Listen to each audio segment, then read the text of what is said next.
intelligencesquared.com.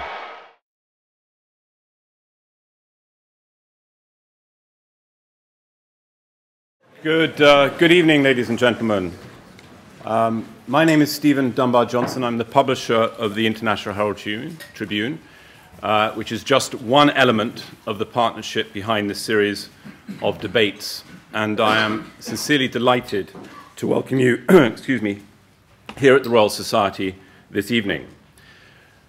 Given the impassioned and sometimes controversial nature of climate change and the energy challenge, it gives me great pleasure to introduce the first of the Switched On Energy debates.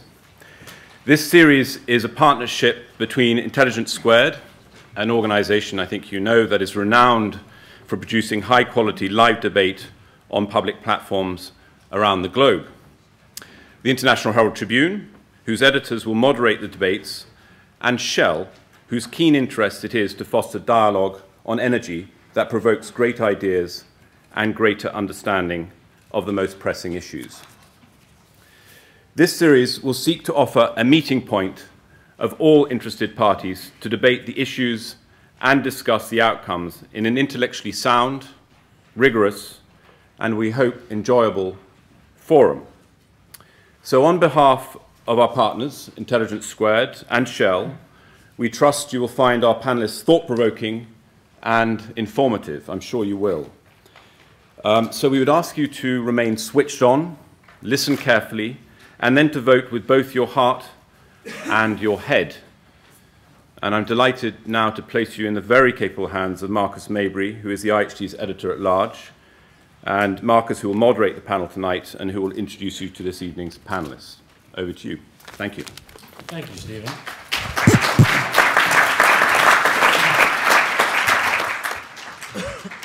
Welcome to tonight's debate by Intelligence Squared in partnership with the International Herald Tribune and the Royal Dutch Shell.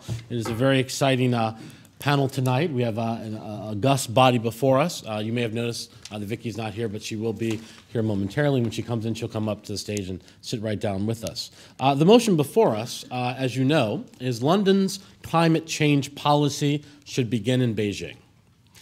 Speaking in favor of that motion tonight, we'll have Simon Zadek and Vicky Price. Speaking against the motion, we'll have George Monbiot, followed by Malcolm Grimston. Just to give you a sense of how tonight's program is going to work, is when you came in, you were each given a card to vote on, for or against the motion, or to say you don't know which way you lean. At the end of the night, we will have another vote where you will actually take this card and you'll rip it in half. And if you are for the motion, you will put that half of the card in the box when the ushers come around. If you're against it, you'll put this half of the card in the box. If you still don't know, this is important, do not tear up your card yet. If you still don't know, you'll have to put the card in unadulterated, untorn. So please do not tear it yet, because if we don't convince you, then we want to know that we have failed in that regard tonight.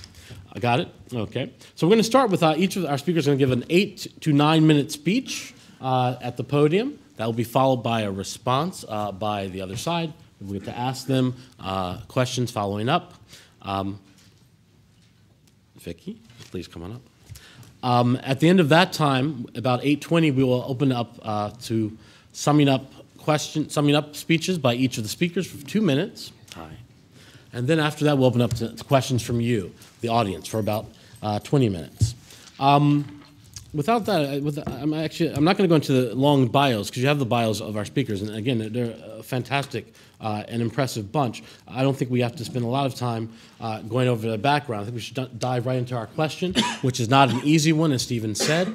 It's interesting that we talk about there are two great sovereign nations involved there, the People's Republic of China and the United Kingdom. It'll be interesting to see where we end up at the end of the evening.